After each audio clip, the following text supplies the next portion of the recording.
You've probably clicked on this video because you just started calisthenics and have no idea which split to choose. If you try and search for the perfect workout split for calisthenics on Google, you'll get tons of different variations. Full body split, push-pull legs, upper-lower split, and so on. And it's easy to get discouraged by this huge amount of information. Today, I'm gonna cover all main workout splits for calisthenics, their advantages and disadvantages, so by the end of this video, you'll have all the necessary information to decide which one is the most suitable for you.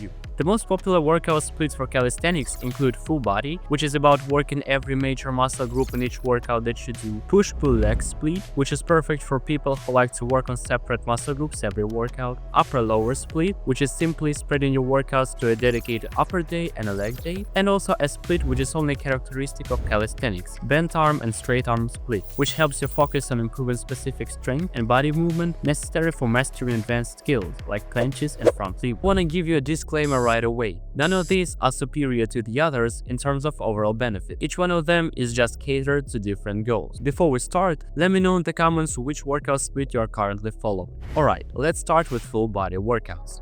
As I already said, in this kind of workouts, you work out pretty much every muscle group. So you should work out around 3 to 4 days per week with around 24 to 48 hours between workouts using this split. It's necessary because we need to apply progressive overload to become stronger and at the same time avoid injury and overtraining. Here is a simple sample of this split for calisthenics. As you can see, it just contains compound exercises for all the major movement patterns: pushing, pulling, and squatting. It is a bit tricky to have a variety of exercises for legs, but having a few variations of squats will be enough to make good gains. With this split, you are getting a good return on your time as you train all of your major muscle groups in one workout. Another advantage of full body is that you have to do only 3 workouts per week maximum, and this makes them convenient for people with limited time. It's easier to schedule them compared to other types of splits when you have to train up to 5 days a week. That's why it is a perfect option if you like having more rest days between workouts, or if you're just a beginner and want to have fewer sessions per week, which makes it more sustainable for you. Furthermore, even if you happen to miss a workout, it's not a big problem, as you can make it up later in the week.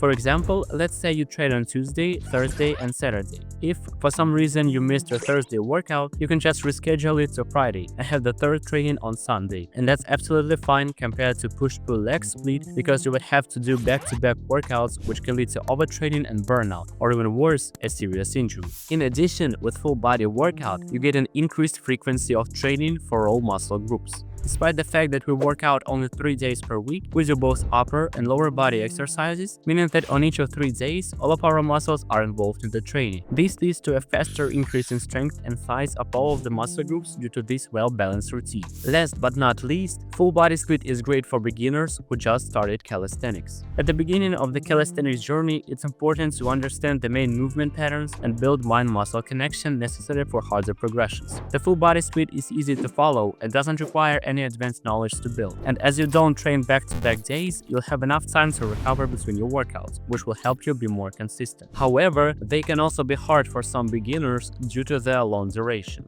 Full body workouts usually last no less than 1 hour, and in some cases they can take up to 2 hours to complete. It's almost impossible to shorten them because you need to do a plethora of exercises for your upper and lower body. That's why the number of sets is also quite high. And also don't forget about the rest period between the sets, as you need to rest for minimum 2 to 3 minutes between the sets of compound exercises. This leads to the second downside of full body workouts: they are pretty tiring. It's really difficult to keep up the same intensity for every exercise during your workout, considering the fact that you're quite fatigued in the end of it. That's why you should take some time and set your priorities in terms of which exercises should be done in the beginning of your workout and which exercises should be done at the end of it. As a result, it's challenging to progress in all exercises in the same manner when you're following full body split. No matter how hard you try to build a perfect routine, the fatigue from combining upper and lower body exercises forces you to sacrifice some progress in one area for the progress in the other one. For example, if you begin your workouts with pull-ups and end them with back exercises, you're gonna make more progress in building your back muscles compared to your leg muscles, because you're able to put more effort at the beginning of the workout. The last disadvantage of full body split is the lack of isolation. What I mean by this is that you usually perform several compound movements for your upper and lower body during your training, and by the time you finish doing them, you're already pretty tired to do any kind of specific exercises targeting specific muscle groups. That's why full body split might not be suitable for people who want to improve their strength or size in some specific area, for example arms or shoulders, because they also need to perform some exercises specifically to to target these muscles. The next split is probably the most common one. It's push-pull leg split.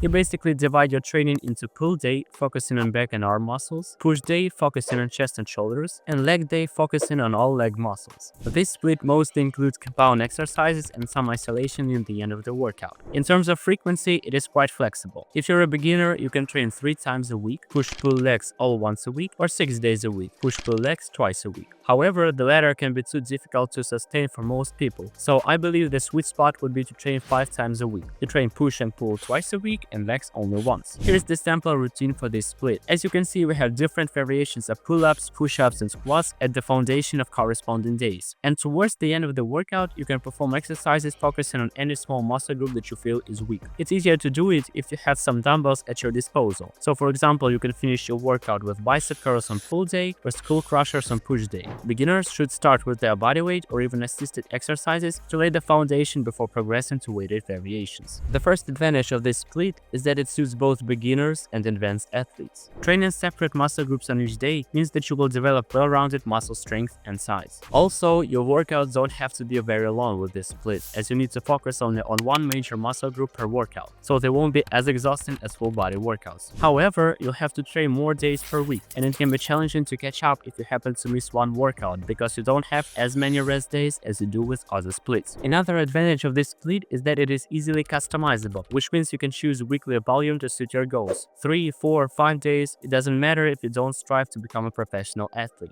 What is more, you can easily modify your workouts the way you like. Want to focus more on weighted pull-ups? Do this exercise first on your pull day. Want to focus more on archer pull-ups? No problem, perform this exercise. You have more freedom compared to, let's say, straight arm bent arm split, which I'm gonna talk about soon, where oftentimes you have to perform the same monotonous progressions in order to make some progress. Also, unlike with full body split, you have no problems performing isolation exercises. As you focus on one muscle group per workout, you'll have enough energy to perform them by the end of the workout, and you can pretty much focus on any muscle group that you'd like to. The only issue with this split can be slower progress in upper body movements like pull-ups compared to, let's say, upper-lower body split, because you train your pull and push only once or twice per week maximum, and some calisthenics athletes want to make faster gains specifically in these aspects, and that's why they opt for the splits that sacrifice some leg days for more progress in their upper body movements. And this is the next split I'm gonna talk about, upper and lower body split. As you can see from the name, in this split you divide your workouts into the one focusing on muscles in your upper body and the other one focusing on your lower body. On upper body day, you're basically doing pushing and pulling exercises, and on leg day, you are doing leg exercises. If you choose this split, you should train about 4 days a week. Traditional upper-lower split includes 2 upper body workouts and 2 lower body workouts. But if you want to make faster progress in any of these muscle groups, you can easily modify your routine and train your upper body 3 times and lower body 1 time, or vice versa. In any case, your muscles will get enough recovery between workouts, so you don't need to be afraid of putting too much load on any of the muscle groups. Here you can see a sample routine which can easily be transformed if you have different goals. Put the hardest exercise in the beginning of your workout and gradually lower the difficulty towards the end of your training. If you are more advanced, you can also dedicate one of the upper body workouts to practicing skills progression. Regardless of your fitness level, feel free to replace any exercise or movement with the one more suitable for you. This split is great due to the fact that there is no overlap with trained muscle groups. What I mean is that during your upper body workouts, you're hitting all of your upper body with those exercises in one workout. Then you're resting for a few days, and then you're fully recovered for the next workout, compared to a push-pull leg split where the arms can still be sore and fatigued from one workout to the next one, especially if you have workouts on back-to-back days. Secondly, upper-lower split is more time efficient than full body split. You can perform supersets with exercises using different muscle groups. It means that while one of your muscle groups rests, you perform the exercise targeting another muscle group. The most common way to do a superset is to combine a pulling exercise, for example pull-ups, with a pushing exercise, for example push-ups. You perform a set of push-ups and immediately after that hop on a bar and perform a set of pull-ups, then rest. This will make your workouts much shorter and you'll still make good progress. Also, you can include a lot of different exercises into your routine with this split, which will help you improve certain movements and make workouts more fun. For example, let's say you decided to train upper body 3 times a week. You can start the first workout with muscle-ups, the second one with weighted pull-ups, and the third one with explosive pull-ups. This can make it easier to improve specific aspects that you have weaknesses in. Nevertheless, as with full body split, you have to be careful choosing which exercises to do at the beginning of the workout. During upper body workouts, you're combining pull and push into one workout. Although these are different movements, you're stressing every upper body muscle: your back, your shoulders, your chest, your arms when doing advanced moves like muscle-ups, handstands, dips, all in one workout. That's why it's gonna be difficult to make significant progress in both pushing and pulling aspects in every single workout. So maybe you should change which exercises you do first from workout to workout a bit to keep improving steadily in all areas. Another downside of upper-lower split might be insufficient number of leg exercises for your lower body day. In weightlifting, it is quite easy to find a lot of different exercises with different machines that target all of your leg muscles. But in calisthenics, it might be tricky, as besides basic exercises like squatting, calf raises, and Nordic curls, there aren't many exercises that can specifically target minor leg muscles. The last split is specifically designed for advanced calisthenics athletes. I'm talking about straight arm, bent arm split.